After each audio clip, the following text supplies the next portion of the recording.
ये युवा प्रकोष्ठ हजारीबाग झारखंड यूथ मोटिवेशनल के 18वां रविवार में इस ग्रुप से जुड़े हुए तमाम युवा साथियों विद्यार्थियों का भावभरा अभिनंदन करते हैं। आज गंगा दशहरा गायत्री जयंती के पूर्ण जन्म दिवस पर एवं परम पूज्य गुरुदेव पंडित श्री राम शर्मा आचार्य जी जो हमारे मार्गदर्शक गुरु हैं, उनकी पुण्यतिथि पर आप सभी तमाम युवा साथियों का भावभरा अभिनंदन करते हैं और साथ ही साथ आप लोगों से भावभरा निवेदन करते हैं कि यह हम लोगों के लिए गर्व का विषय है।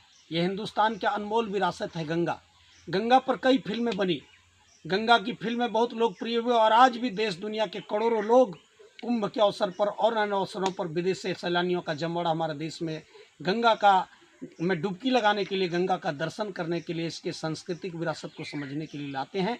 हमारे लिए गर्व और गौरव का विषय है। हम उस देश के वासी हैं जिस देश में गंगा बहती है।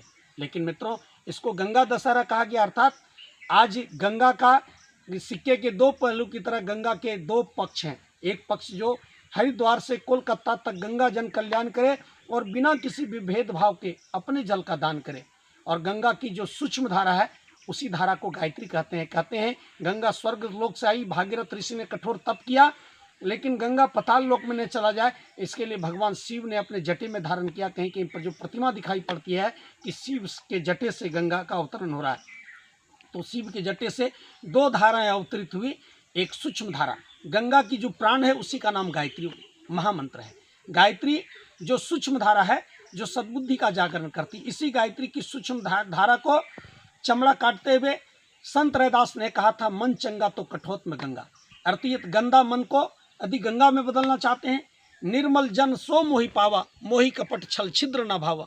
जो गोस्वामी तुलसीदास जी ने गायत्री के गंगा के आध्यात्मिक स्वरूप की परिचर्चा किया था, जिनने कहा था जहाँ सुमति तहाँ संपत्ति नाना, उस गायत्री की निर्मल धारा को का भी आज शुभ जन्म दिवस है। उस सूक्ष्म धारा को गंगा एक ऐसा जल है जिसको चाहे जितना दिन रख लो लेकिन कोई एक्सपायरी डेट नहीं होता है। आज विज्ञान, मेडिकल साइंस जितना भी डिजिटल वाटर बना रहा है दवा में घोलने के लिए, इंजेक्शन में, उसमें सब में एक्सपायरी डेट लिखा हुआ रहता है।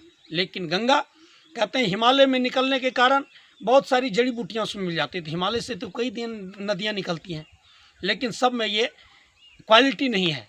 गंगा कहते हैं गंगा के समान कोई दूसरा नदी नहीं हो सकता है। नास्ति गंगा समम तीर्थम। मित्रों, उसी तरह गायत्री महामंत्र गंगा के समान ही है। गंगा के छल छल कल कल बहती हुई जलधारा में जिस तरह लोग स्नान करके निर्मल बनाते हैं, यह गायत्री की ज्ञान गंगा घर घर पहुंचकर व्यक्ति के मनों को तरोताजा करती है। गंदे मन को गंगा में बदलती है, छल कपट वाले मन को निर्मलता में बदलती है, मन के निगेटिव वायरस को पॉजिटिव में बदलती है, मन के अधोगामी स्वभाव को ऊर्ध्वगामी बनाती है, व्यसन में फंसा हुआ मन को व्यसन मुक्त बनाती है, संस्कारों से युक्त बनाती है। ये है गायत्री की ज्ञान गंगा। गायत्री की ज्ञान गंगा को इस पृथ्वी पर लाने वाले जो इसके दृष्टा ऋषि हैं उसको विश्वामित्र कहा जाता है। विश्वामित्र ऋषि की तपशास्त्री हरिद्वार हुआ करती थी, जहाँ भी गायत्री तीर्थ और हमारा गायत्री मंदिर बना हुआ है। मित्रों, आज के युग के विश्वामित्र के रूप में, आज के भागीरथ के रूप में, इस युग के महान विचारक, महान साहित्यकार, वैज्ञानिक, अध्यात्मवाद के जनक, प्रसिद्ध स्वतंत्रता संग्राम सेनानी, वेद मूर्ति तपोनिष्ठ पंडित श्री राम शर्मा आचार्य जी का महाप्रयाण दिवस है, जिनने जन्म के से लेकर ही बाल्यकाल से ही मदन मोहन मालवीय से गायत्री मंत्र की दीक्षा लेकर जिनने गायत्री मंत्र पर शोध किया, और केवल गायत्री मंत्र ही नहीं, प्रसिद्ध स्वतंत्रता संग्राम सेनानी के रूप में कांग्रेस के अग्रिम नेताओं की पंक्तियों में शामिल होकर के जवाहरलाल नेहरू की माँ के साथ, रफ़ी अहमद की दुबई, मदन मोहन मालवीय के साथ आसनसोल जेलों में जिनने 6 महीना बिताया, और अंग्रेज़ों के खिलाफ लड़ाई के क्रम में पार्ट वाइज पार्ट कई बार उनको लगभग 3 सालों से भी अधिक जेलों में बितानी पड़ी। लेकिन इतने प्रसिद्ध स्वतंत्रता संग्राम सेनानी के होने के बावजूद इन्होंने राजनीतिक पद नहीं स्वीकार किया। बहुत ही विनम्रतापूर्वक जिनने अपने आप को राजनीतिक पद से अलग करते हुए उन्होंने कहा कि हम भारत के लिए नैतिक, बौद्धिक, सांस्कृतिक पुनर्जागरण के लिए काम करेंगे। हम भारत के उस तिरंगे के जो तत्व दर्शन है, तिरंगा का जो शौर्य है, जो केसरिया, जो हिंदुस्तान का जो साहस और आत्मबल सो गया है युवाओं में, उसके केसरिया आत्मबल को जगाने के लिए हम भारतीय अध्यात्म पर रिसर्च करेंगे। उनने जो सादगी जो हिंदुस्तान से विलुप्त हो गया है, फैशन परस्ती जो आ गई है, आज युवा मन में सादा जीवन, सिंपल लिविंग, हाई थिंकिंग, जो हमारे ऋषियों का दर्शन था, जो गांधी का ये गोलमेज सम्मेलन में टखने अपनी धोती और आधी धोती को ओढ़कर गोलमेज सम्मेलन में चले गए थे, हमारी देश की ये सादगी थी। आज सादगी वाला देश में आज व्यसन घुल गया है, आज युवाओं के जीवन में जहर घुल गया है, वो जो अमृत धाराएं थी वो गायब हो गया है।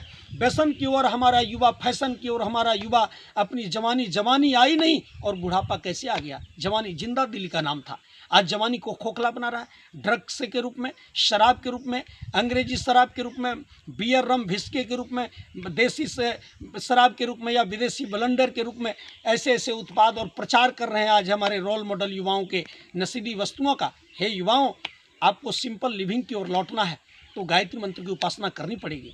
यदि आपको सच्चे अंदर से अपने अंदर की रूहानी ताकत को, अपने अंदर के साहस को जगाना है तो आपको गायत्री मंत्र की उपासना करनी पड़ेगी।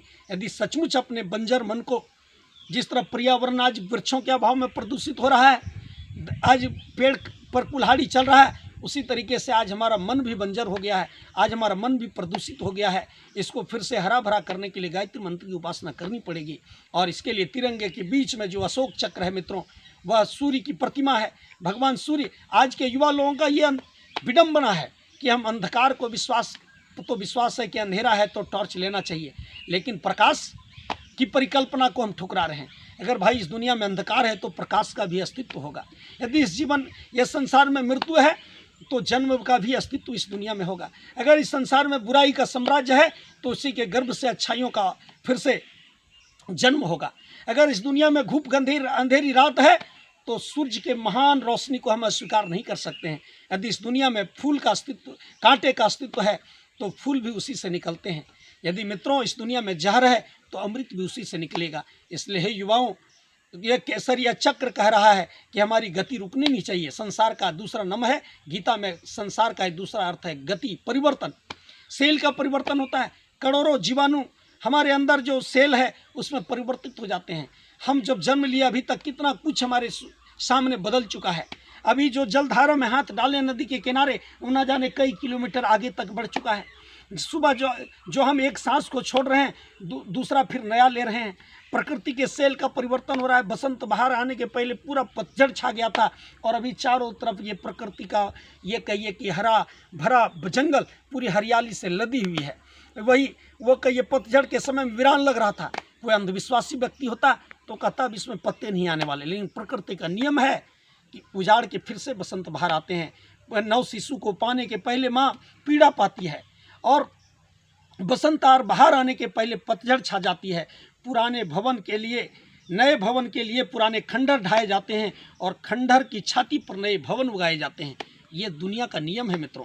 इसलिए आप बुराई के पाप पंख में फंसे हुए हैं, आपके अंदर अगर निगेटिव चिंतन आ गया है, आप निराश हो चुके हैं, आपको पढ़ाई में मन नहीं लगता है, आपको कोई प्रकाश की रास्ता दिखाई नहीं पड़ रहा है, उज्जवल भविष्य का मार्ग नहीं दिखाई पड़ रहा है, आप हताश हो गए हैं, आप डिप्रेशन में आ गए हैं, आप कुंठा में आ गए हैं, आप अवसाद में आ गए हैं, तो मत हो निराश, मत हो हताश। तू है भारत माँ का सपूत, कल का तुमको ही बनना है फिर से आगे अग्रदूत। अग्रदूत युवा के रूप में हमको आगे बढ़ना है। हमको फिर से अपने अंदर के भगत को आप जगाने का संकल्प लें, अपने अंदर के विवेकानंद को जगाएं। आज भगत सिंह भले हम लोगों के बीच नहीं युवाओं, लेकिन वह चक्र के रूप में वह हम लोगों को संदेश दे रहे हैं, इनकलाब जिंदाबाद है युवाओं। अब फिर से अपने आप को जगाओ, अपने अंदर इनकलाब, अपने आप को बदलाओ। बदलाव ये संसार के नियम है। अपने आप कुछ भी कठिन नहीं है अपने आप को बदलना। हम दुनिया को नहीं बदल सकते, लेकिन अपने आप को तो बदल सकते हैं। इसलिए पंडित राम शर्माचार्य महान विचारक ने कहा, हम बदलेंगे, युग बदलेगा। और उन्हें भविष्य के धर्म, वैज्ञानिक धर्म का जो उद्घोष था स्वामी विवेकानंद का, उन्हें वैज्ञानिक धर्म में बदला और स्पिरिचुअल साइंस के माध्यम से व्यक्ति के अंदर व्यक्तित्व, इंसान के अंदर इंसानियत, पशुता को देवत्व में बदलने के लिए, निगेटिव को पॉजिटिव में बदलने के लिए जो प्रकल्प चलाया जा रहा है अखिल विश्व गायत्री परिवार, आज कहिए कि अंधविश्वास का, पोंगा पोथी का, कुरीति का समर्थन नहीं करती है, बल्कि तर्क, तथ्य और प्रमाण की कसौटी पर जो हमारे जीवन में लाभकारी है उस रास्ते को हम स्वीकार करते हैं। हमारे ऋषियों का वो जो रास्ता है वह वसुधैव कुटुंबकम का रास्ता है। वो कहिए मानवता का रास्ता इंसानियत का पथ है, उस पथ पर हम युवाओं को चलना पड़ेगा। आशा भरी नज़रों से भारत माता आज हम युवाओं की ओर देख रही है। आज ज़रूरत भारत माँ को ऐसे वीर जवानों की और परंपरा फिर निभा सके हंस हंस कर बलिदानों को। बलिदानों का अर्थ है आज की बलिदानी परंपरा के लिए सिर कटाने की जरूरत नहीं है। मित्रों, तुम मुझे खून दो, मैं तुम्हें आज़ादी दूंगा। आज प्रांतीय युवा प्रकोष्ठ नवयुग दल टाटानगर के द्वारा 45वां ब्लड डोनेशन शिविर लगाया गया है। इसी की प्रेरणा से प्रतिवर्ष झारखंड में लगाए जा रहे हैं। हम लोगों को भी जरूरतमंदों के लिए आगे आना चाहिए। सेवा के कई प्रकल्प है। जरूरतमंदों तक भोजन पहुंचाना, कोरोना काल में दवाई पहुंचाना, अपनी रोटी मिल बांट कर खाना, उनके लिए ऑक्सीजन सिलेंडर कोरोना रोगियों के लिए उपलब्ध कराना, ऐसे कई प्रकल्प हैं सेवा के। उस सेवा के प्रकल्प के साथ हम धर्म को अध्यात्म के साथ, धर्म को वैज्ञानिक के साथ जोड़ करके हम भविष्य का धर्म, वैज्ञानिक धर्म का धर्म ध्वज लेकर चल रहे हैं। और उसी का आज पावन पर्व है मन चंगा तो कठौत में गंगा। वो गंगा जो लोगों को स्नान करके निर्मल का भाव बनाती है, ये मन को यदि चंगा करना है तो गायत्री मंत्र का मेमोरी कैप्सूल को आप अपने अंदर प्रतिदिन आप लेना शुरू कर दें। 20 मिनट का मेडिटेशन और गायत्री मंत्र का जप, महापुरुषों के किताबों का जीवनी का स्वाध्याय 20 मिनट और 20 मिनट का योग प्राणायाम, ये 3 अनिवार्य स्पिरिचुअल साइंस को यदि अपने जीवन में मेडिकल साइंस के साथ मिला दें तो तन और मन से हम स्वस्थ होंगे, स्वच्छ होंगे। और इसी आशा विश्वास के साथ आप तमाम युवा साथियों से एक बार पुनः अपील करते हैं कि PYP यूट्यूब चैनल को यदि अभी तक आप सब्सक्राइब नहीं किए हैं, अर्थात इसका फुल फॉर्म है प्रांतीय युवा प्रकोष्ठ झारखंड, तो आप सब्सक्राइब कर लीजिए और ऐसे पॉजिटिव विचारों को कम से कम 5 साथियों तक पहुंचाइए ताकि दीप से दीप चलने लगे, सद्बुद्धि का प्रकाश हर युवा के मन में जीवंत जागृत हो। इसी शुभकामनाओं के साथ धन्यवाद, शुक्रिया, नमस्कार।